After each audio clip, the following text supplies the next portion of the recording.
Noong ika-1430 ng Hapon, naglunsad ang mga operator ng Ukraine ng isang misyon na sana ay routine strike lamang. Sa loob lamang ng ilang minuto, literal na sumabog ang lahat. Ang kanilang Shark D reconnaissance drone ay umiikot sa itaas ng isang tulay na nasira. Ito ay isang perpektong choke point. Sa ilalim nito, may isang Russian convoy. Hila-hila nila ang isang 152mm howitzer.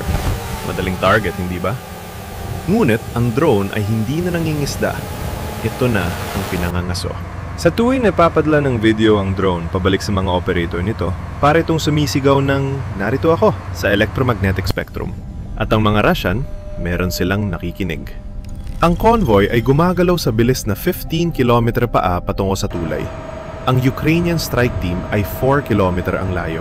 Ngunit sa pagitan nila at ng target, may 3 layer ng depensa ng Russian. Natigil na ng depensang ito ang higit sa 30 Ukrainian drones. Ang sistema na ito, ang ZUP-Park-1 counter-battery radar, ay hindi orihinal na ginawa para manghuli ng mga drones. Ito ay dinisenyo upang itrack ang mga shell ng artilerya habang lumilipad. Layunin nito na alamin kung saan nagmula ang mga ito at magpaulan ng bala sa mga coordinates na iyon. Ngunit naging matalino ang mga Russian. Nalaman nila na ang mga signal ng control sa drone ay radio waves lamang. At ang radio waves ay maaring itrack. Narito kung paano ito gumagana. Ang Zoopark ay nakakakita ng iyong signal at kumukuha ng isang bearing. Parang naglalagay ng linya mula sa radar patungo sa pinagmulan ng iyong transmission. Isang linya lamang ay hindi sapat. Ngunit kapag kumuha ka ng maraming bearing mula sa iba't ibang posisyon, ang mga linyang yon ay magtatagpo sa eksaktong isang punto, iyong posisyon. Pagkalipas ng 3 minuto, ang mga bala ng artilerya ay tatama na sa iyo. Alam ng mga operator ng Ukraine na ang istatistika ay brutal. Ang pag-transmit mula sa parehong lugar ng higit sa 5 minuto ay may 40% tsansa na hindi na sila makakapag-transmit muli. Ang mga Russian ay may pangalan para dito. Counter Reconnaissance by Fire. Hindi na kailangan ng visual confirmation. Tanging detect, calculate, at devastate. Kaya, ang mga operator na ito ay naging matalino. Napakatalino. Gumagamit sila ng frequency hopping sa 128 channels bawat segundo. Hindi sila natatagal sa isang frequency para hindi sila ma-lock on ng Zoopark. Nag-transmit sila ng mabilisan. 0.3 segundo ng data, pagkatapos ay tahimik ng 30 segundo. Sapat lamang para mapanatili ang kontrol, ngunit lumala ang sitwasyon. Nakita ng mga thermal sensor ang isang Russian Orlan 10 reconnaissance drone na papalapit mula sa hilaga. Nanggangahulugan ito na pinaghihinalaan ng mga Russian na may operator sa malapit. Kaya naglunsad sila ng sarili nilang mga gaso. Ang thermal camera ng Orlan ay kayang makita ang init ng katawan ng tao mula sa 2 kilometers ang layo. Kinailangan ng Ukrainian team na pumili. Panatilihin ang tingin sa target o magtago sa ilalim ng thermal blankets at maging bulag. Pinili nilang magtago. Ngunit bago sila nagtago, kailangan nilang alertuhan ang strike team na 4 kilometer ang layo. Ang karaniwang pamamaraan ay direct radio handoff. Pag-transmit ng coordinates, vectors, at timing. Ngunit nangangahulugan yon na parehong team ay mag-transmit ng sabay-sabay, doblet ng electromagnetic signature.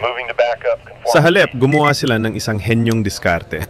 Naghulog ang Shark ng tinatawag nilang digital breadcrumb.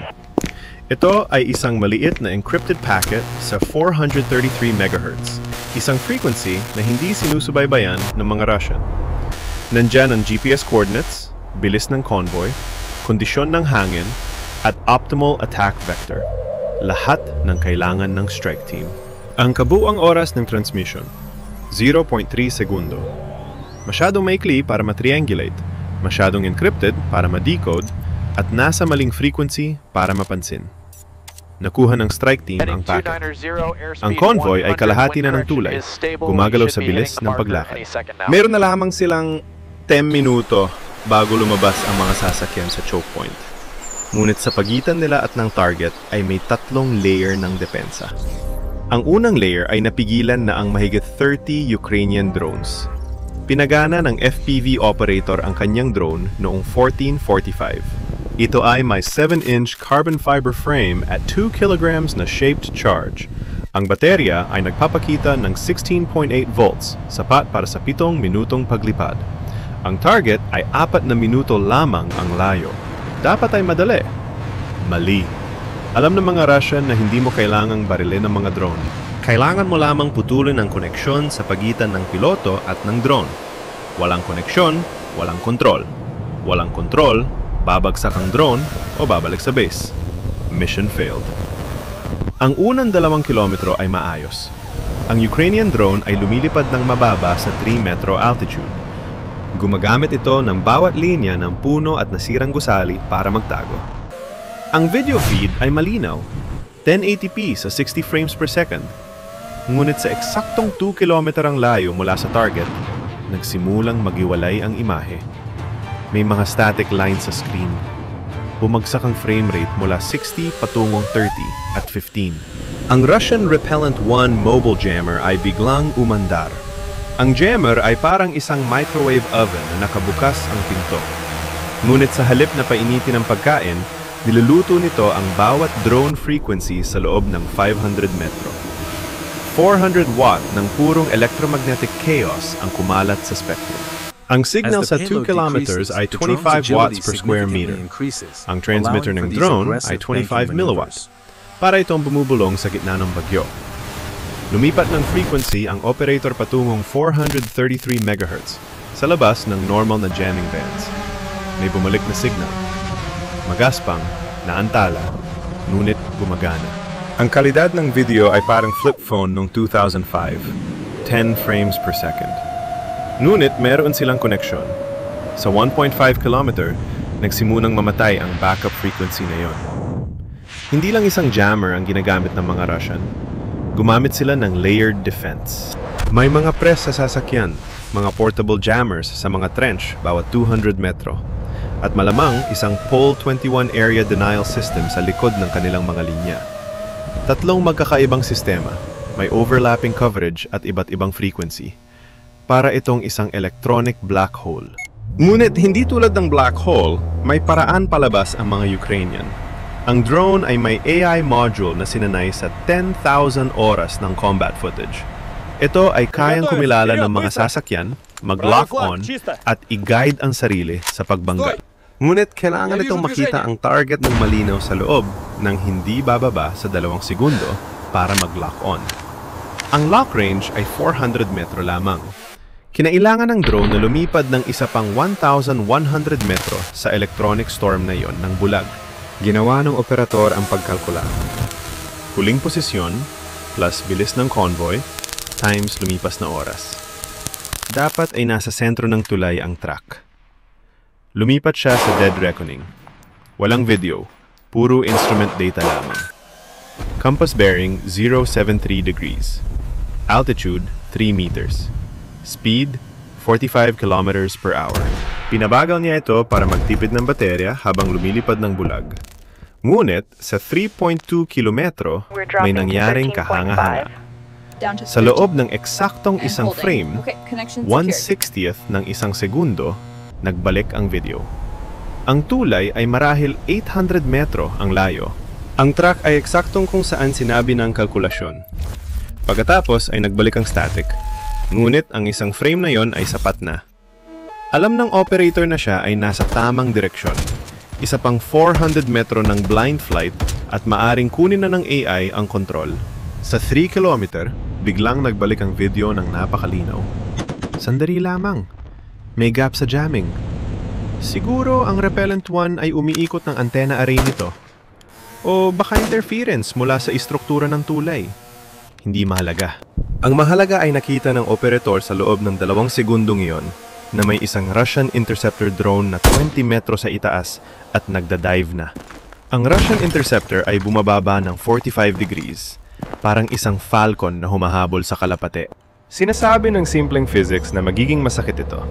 Ang parehong drone ay halos magkapareho. 7-inch frames, 4 na motor, top speed na humigit kumulang 140 km per hour. Ngunit ang physics ang nagbigay ng bentahe sa interceptor. Height ay katumbas ng energy. Energy ay katumbas ng options. At ang Russian pilot ay may lahat ng options. Ang problema sa drone combat ay nangyayari itong napakabilis. Ang pinagsamang bilis ay 280 kilometers per hour. Ibig sabihin, 78 meters bawat segundo. Tatamaan sa loob ng wala pang 4 na segundo. Ganun lamang katagal ang oras ng operator ng Ukraine para makaisip ng paraan. Ang Russian Interceptor ay may isa pang bentahe. Wala itong warhead. Ang Ukrainian drone naman ay may hila-hilang 2 kilogram na shaped charge. Sa isang dogfight, para itong nakikipag-boxing habang may backpack na puno ng bato. Bawat maneuver ay mas maraming enerhiya ang kailangan. Biglang lumiko pakaliwa ang Ukrainian FPV sa maximum bank angle. Umabot sa 5 Gs ang force na dinadala ng frame. Umusad ng mabilis ang motors. Kaliwang bahagi sa 40%, kanang bahagi sa maximum. Ang turn radius sa 140 km per hour ay halos 89 metro. Ang Russian Interceptor ay sumobra at kinailangang umikot muli para sa susunod na pasada. Ngayon, naging usapin ito ng energy management. Bawat agresibong maneuver ay kumakain ng baterya. Ang hard turns ay nagpapabilis ng pagkaubos ng kuryente ng 3 beses sa normal. Ang voltage ng drone ng Ukraine ay bumababa na. 15.2 patungong 14.8 sa loob lamang ng 10 segundo. Sa bilis na ito, mauubos ang baterya bago pa man maabot ang target. Nagbago ng taktika ang Russian operator. Sa halip na humabol, umakyat siya ng mas mataas. Mas maraming altitude ay nangangahulugan ng mas maraming potential energy. Magdadive ulit ito. Ginagamit ang gravity para mapabilis pa ang takbo. Ang Ukrainian drone ay hindi kayang tapatan ang akyat na iyon. Masyadong mabigat. Kaya, ang operator ng Ukraine ay gumawa ng hindi inaasahan. Pinatay niya ng tuluyan ang throttle. Nahulog ang drone na parang bato. Bumaba mula 15 meters patungong 3 meters sa loob ng 2 segundo. Ang Russian Interceptor ay nag-dive sa walang laman na hangin kung saan dapat nandoon ang target. Ngunit ang pagpatay ng throttle ay may kapalit. Kung walang kuryente ang props, ang drone ay nagiging isang nahuhulog na brick. Nasa free fall ang Ukrainian FPV sa loob ng 2 segundong iyon. Kinailangan ng operator na magbigay ng kuryente ng maingat. Masyadong mabilis at iikot ang drone dahil sa biglaang torque. Masyadong mabagal at hindi nito mapipigilan ang pagkahulog. Nag-apply siya ng 30% throttle, sapat para mapigilan ang pagbaba sa 3 metro altitude. Ang drone ay umalog ng husto habang ang flight controller ay nakikipaglaban para mabawi ang stability. Ang Russian Interceptor ay umakyat mula sa dive nito, binawasan ng bilis. Ngayon, parehong drone ay nasa parehong energy state. Mababang altitude, katamtamang bilis, at nauubos na baterya. Naging isang turning fight. 2 drone ang umiikot, naghahanap ng butas. Dito, sa wakas, nagkaroon ng halaga ang pagkakaiba ng timbang. Ang Russian Interceptor, na walang warhead, ay may mas magandang power-to-weight ratio. Mas mabilis itong makaka-accelerate at makaakyat. Sa circling fight, mas agresibo itong makakapagpalit ng direksyon. Nakakahila ito ng 6 Gs kumpara sa 4.5 Gs ng Ukrainian drone. Sa bawat pagbabago ng direksyon, ang Russian drone ay nakakakuha ng ilang degrees. Nakakarating ito sa likod ng Ukrainian drone, sa blind spot ng camera. Isang galaw na lang ang natitira sa Ukrainian operator.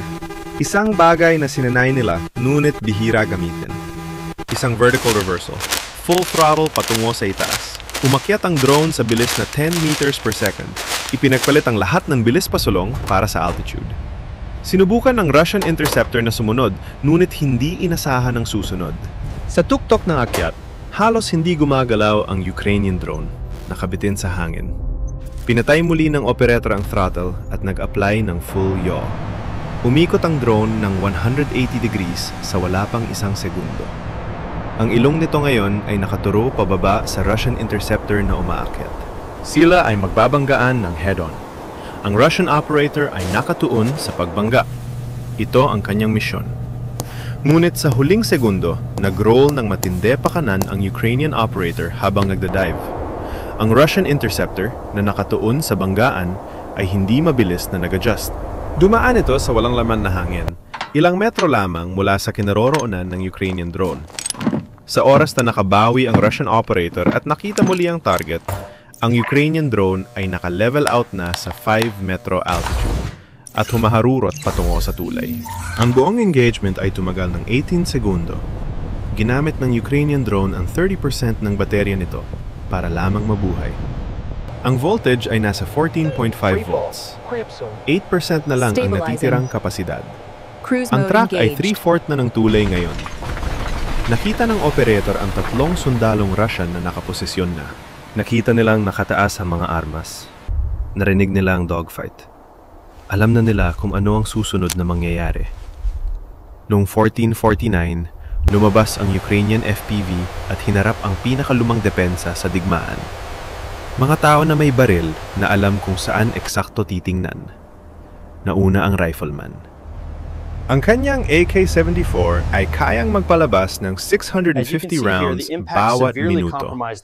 Sa 50 metro ang layo, ang mga bala ay darating sa loob ng 0.05 segundo. Halos agaran. Bumaril siya ng mabilis. Inuunahan ng drone. Isang bala ang tumama. Tumagos ang 5.45mm na bala sa carbon fiber frame.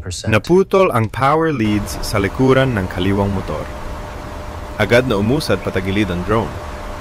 Ang flight controller, isang maliit na computer na gumagawa ng 8,000 desisyon bawat segundo, ay nagsikap na bumawi. 3 motor na lang sa halip na 4 ay nangangahulugang 25% na mas mababang thrust.